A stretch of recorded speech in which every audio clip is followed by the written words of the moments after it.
Hola, ¿qué tal? En ocasión de esta polimedia vamos a comenzar a analizar los conceptos fundamentales del análisis marginal, o sea, del análisis de los procesos de toma de decisiones de negocios.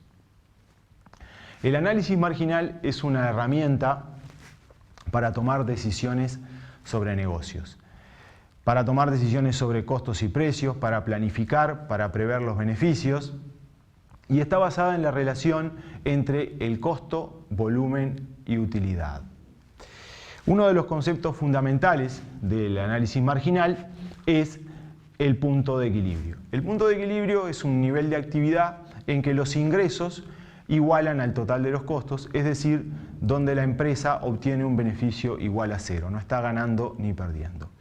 Ese punto de equilibrio se puede expresar en unidades físicas o en unidades monetarias. El análisis marginal es una herramienta de modelización de la realidad económica que sirve para analizar los negocios. Como todo modelo económico va a estar basado en ecuaciones. Para trabajar con ecuaciones vamos a necesitar definir ciertas variables y asociarles ciertas abreviaturas. En ese sentido vamos a tener los costos fijos, los costos variables totales, las ventas totales en valores, la cantidad total vendida en unidades, las utilidades o beneficios o resultados del ejercicio en términos contables, los costos variables unitarios, el precio de venta unitario, el punto de equilibrio en valores, el punto de equilibrio en unidades y el margen de contribución de un volumen dado de ventas. El margen de contribución es un concepto fundamental dentro del análisis marginal y en términos totales está definido como la diferencia entre las ventas y los costos variables totales. En términos unitarios tenemos un concepto importantísimo que es la contribución marginal unitaria. La contribución marginal unitaria está definida como la diferencia entre el precio de venta de un artículo y su costo variable. Luego hay dos relaciones muy importantes que son la razón de contribución y la razón de costos variables. La contribución marginal unitaria es el ingreso neto marginal que deja la venta de un artículo. No es lo mismo que un beneficio unitario. La contribución marginal no es el beneficio unitario que deja cada unidad de ese artículo al venderse, sino que es una contribución marginal al beneficio. Y el beneficio se obtiene luego de que las contribuciones marginales cubran a los costos fijos de las empresas. La razón de contribución es el peso relativo que tiene la contribución marginal en el precio. Es decir, la contribución marginal es pesada como un porcentaje sobre el precio. Y la razón de costos variables es el peso relativo del costo variable en el precio. Hay ciertas relaciones que se cumplen entre la razón de contribución y la razón de costo variable. Si las definimos, como vemos ahí en pantalla, la razón de contribución es la división de la contribución marginal entre el precio y la razón de costo variables es la división del costo variable entre el precio. Si sumamos la razón de costo variables más la razón de contribución y la descomponemos en esas variables, vamos a tener la ecuación que ven ahí. Si seguimos operando con esa ecuación y descomponemos los componentes, vamos a obtener esta otra ecuación. Por lo tanto, como se obtiene en conclusión, la razón de costo variable más la razón de contribución siempre es igual a 1. Esto ahora lo vamos a ver en un ejemplo para que quede más claro. Bien, ¿cómo podemos calcular el punto de equilibrio en aquellos casos, el punto de equilibrio en unidades, en aquellos casos en que se comercializa un solo producto? Bueno, siempre vamos a partir de la ecuación fundamental de utilidad, es decir, las ventas menos los costos variables menos los costos fijos dan como resultado la utilidad o el beneficio. Igualamos ese beneficio a cero y tratamos de despejar luego la cantidad vendida que nos asegure que se cubren todos los costos y por lo tanto el beneficio es cero. Operamos de esta manera, sustituyendo las ventas por la cantidad por el precio, la cantidad vendida por el precio. Los costos variables van a ser esa misma cantidad vendida, pero por los costos variables. Y restamos los costos fijos. Luego operamos matemáticamente, pasamos los costos fijos para el otro lado sumando del otro lado de la ecuación, sacamos Q como factor común y obtenemos lo que ven ahí, que el punto de equilibrio en unidades es la división de los costos fijos entre la contribución marginal. Veamos un ejemplo. Si tenemos un producto que se vende a un precio de 10 con un costo variable de 8, vamos a suponer que es el costo de adquisición, ese artículo nos está dejando una contribución marginal de 2 pesos por unidad.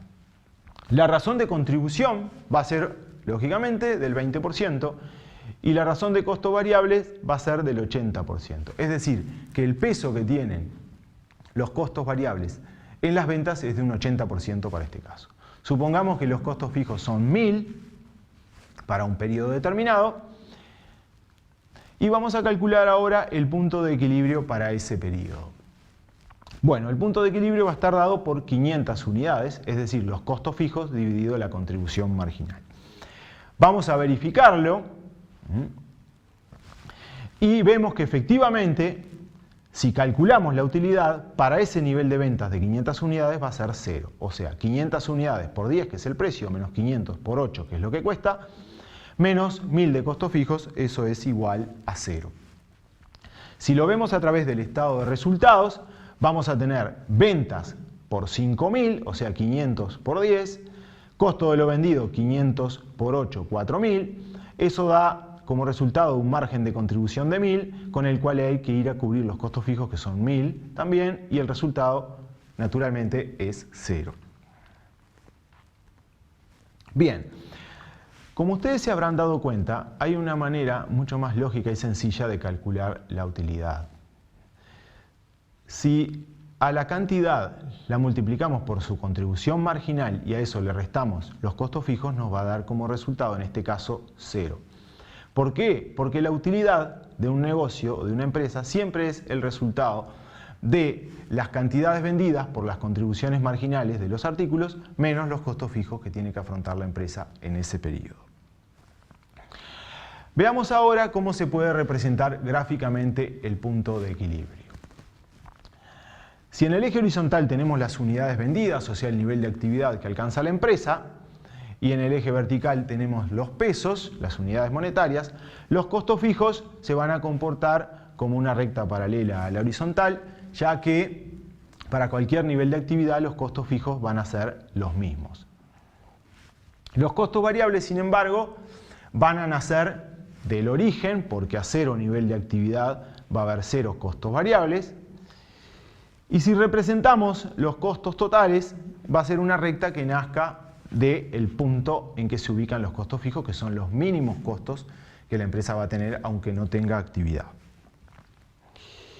Los ingresos van a partir del origen y en un momento dado se van a cruzar con los costos totales en el punto de equilibrio.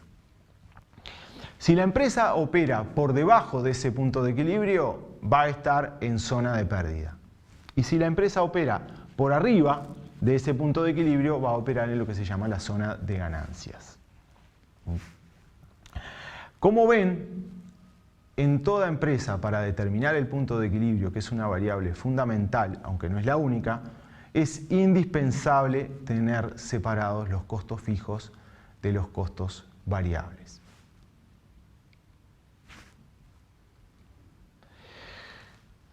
Veamos el siguiente ejemplo, en los términos del ejemplo que veíamos en los cuadros pasados. Si el nivel de actividad llega a ser de 501 unidades, o sea, una unidad por arriba del equilibrio, el beneficio va a estar planteado como lo ven ahí y va a ser igual a 2. Si la empresa opera en un nivel de actividad de 502 unidades, el beneficio va a ser igual a 4. Si opera en un nivel de 503 unidades, el beneficio va a ser igual a 6 y así sucesivamente. ¿Esto qué quiere decir? Que si conocemos el punto de equilibrio, el beneficio va a estar dado por el nivel de actividad menos el punto de equilibrio multiplicado por la contribución marginal. Una vez cubierto el equilibrio, toda contribución marginal de cada unidad vendida resulta en una ganancia.